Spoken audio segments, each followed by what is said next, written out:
달에는 산타클로스가 있다. 1968년 12월 21일 나사의 나사 아폴로 계획 유인 미션 중 두 번째인 동시에 세턴 V 로켓에 사람을 태워 쏘아 올린 최초의 임무가 수행되었습니다. 승무원인 러벨, 앤더스, 봄원을 태운 아폴로 8호는 지구 바깥의 전체를 탐사하기 위한 최초의 유인 우주선이 되었으며 달 착륙선 조종사 윌리엄 앤더스는 달의 궤도를 완전하게 돌며 달의 뒷면을 직접 목격하는 최초의 사람이 되었습니다. 본래 아폴로 8호의 미션은 지구 적에도 달 착륙선 사령선 시험 비행을 목적으로 했었지만 당시의 CIA 첩보 위성에 의해 소련이 신형 로켓을 준비하고 있었던 것을 알게 되어 우주개발 경쟁에서 소련에 뒤지고 있음을 느낀 미국이 이 아폴로 8호의 비행 계획을 연기시킨 뒤 달 주위를 공전하는 대담한 방향으로 전환하기에 이릅니다. 그러나 아폴로 8호는 사령선만을 이용한 왕복이었기 때문에 사고 발생 시에 승무원의 생존을 기대할 수 없었고 급작스레 변동된 임무를 강행하려는 미국 탓에 사전 준비도 충분치 않아 자칫하면 달의 왕복 궤도를 빗나가 태양계를 헤맬 위험성도 다분히 존재했습니다.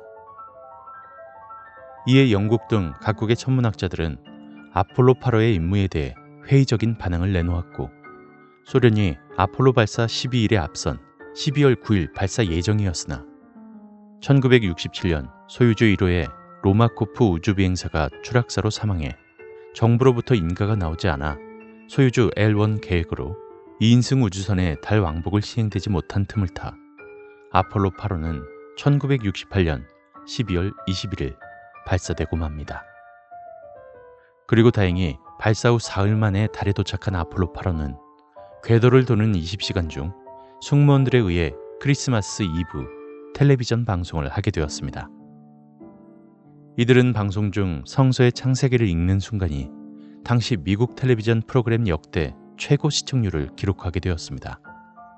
또한 아폴로 8호는 최초로 지구 바깥의 천체를 탐사했을 뿐 아니라 지구 밖에서 지구가 달 위로 뜨는 어스라이즈를 처음으로 촬영하기도 했습니다. 그리고 항상 같은 면이 지구를 향해 있는 이 달의 뒤편을 최초로 목격한 아폴로 8호의 승무원은 다음과 같이 휴스턴과 통신을 하던 중 충격적인 발언을 하고선 달의 뒤편에서 통신이 끊어져 버리는 일이 생깁니다. 모두에게 전해주게. 달에는 산타클로스가 있다. 그렇다. 자네들이 제일 잘 알고 있지 않은가? 나사의 용어 가운데는 공식적으로 산타클로스라고 하는 단어는 존재하지 않습니다.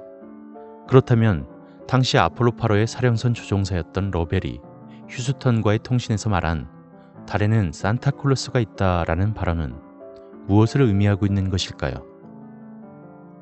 지금 머릿속에 떠오르는 바로 그것을 가리키는 나사의 암호 중 하나일까요? 이후 미국에서는 결코 말할 수 없는 극비 정보이지만 타국의 텔레비전 프로그램이라는 이유로 나사의 우주비행사인 제임스 어원이 1989년 일본의 한 프로그램에 출연해 산타클로스라는 단어는 UFO를 가리키는 암호라고 분명한 긍정을 나타내기에 이릅니다. 그렇다면 아폴로 8호의 승무원들은 1968년 처음으로 지구 밖 천체인 달을 탐사하는 지구인을 감시하러 미리 와 있던 UFO와 맞닥뜨리게 된 것일까요? 진실을 알기 위해 당시의 상황을 되짚어 보겠습니다. 사실 문제의 발언인 산타클로스는 달의 뒤편을 보고 최초로 통신을 하던 중에 나온 대화에서 나온 것이 아닙니다. 이 산타클로스 발언은 1968년 12월 25일, 즉 크리스마스 날에 휴스턴과의 통신 중에 나온 것이며 최초로 달의 뒤편을 보고 나누었던 통신 내용이 아닌 이미 벌써 달을 9바퀴나 돈 후에 나온 말입니다. 당시에 달을 9바퀴 돈 후 지구에 귀환하기 위해 달의 뒤편에서 엔진 분사를 시행한 아폴로 8호는 만약에 분사가 실패할 시 지구에는 두 번 다시 돌아갈 수 없는 절체절명의 순간을 맞이하고 있었던 것이죠. 그리고 달의 뒤편엔 전파가 차단되기 때문에 휴스턴과의 교신도 중단이 된 채 외로이 지구 밖에서 귀환하기 위한 작업을 진행 중이었던 것입니다.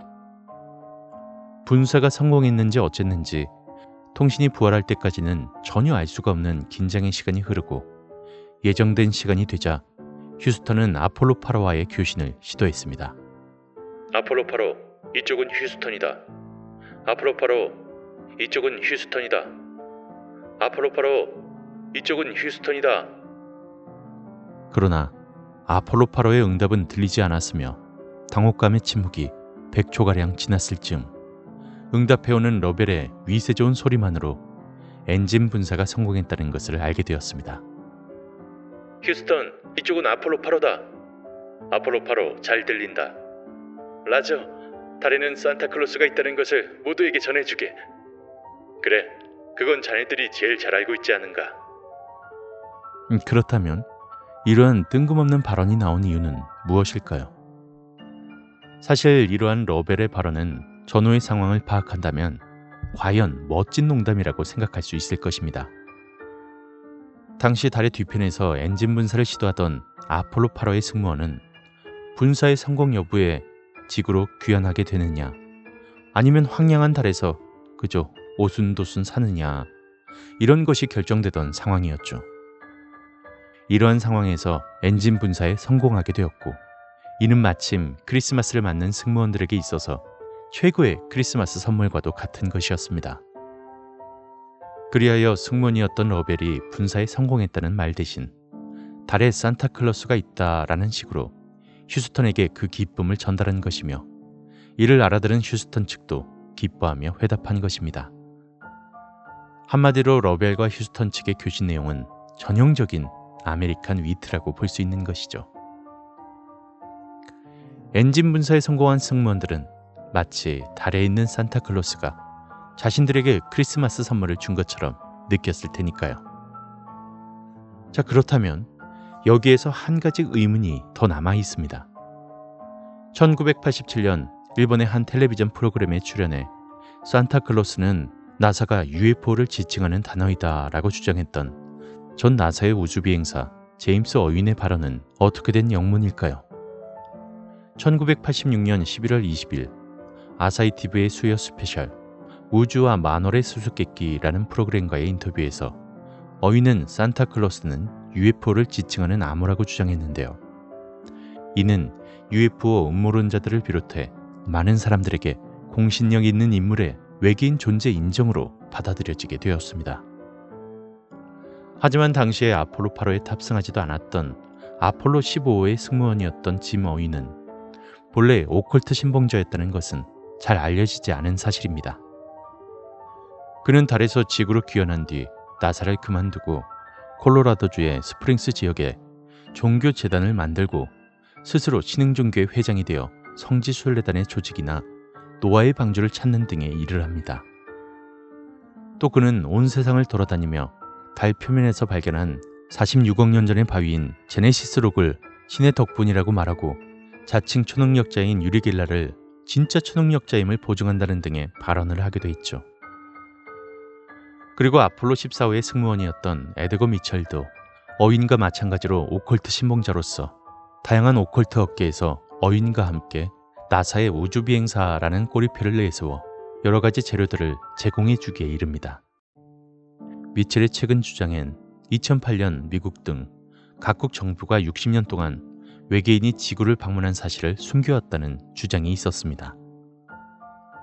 어윈과 미첼 이외에도 몇몇 전 나사 승무원들은 달에 다녀온 후 나사를 나와 심리적인 문제나 이후 자신의 개인 이득을 위한 일로서 종교에 심취하거나 UFO나 외계인을 목격했다는 발언들을 하며 사람들에게 나사가 외계인의 존재를 숨기는데 급급해하고 있다는 인상을 심어주는 큰 역할을 하게 되었죠. 결국 교과서에도 실릴 만한 긴박한 상황에서 탄생한 러벨과 휴스턴과의 영화처럼 멋있는 농담은 UFO 음모론자들에 의해 외계인이 존재하는 증거물 가운데 하나로 전락해버리고 만 것입니다. We close with good night, good luck, a Merry Christmas, and God bless all of you on the good earth.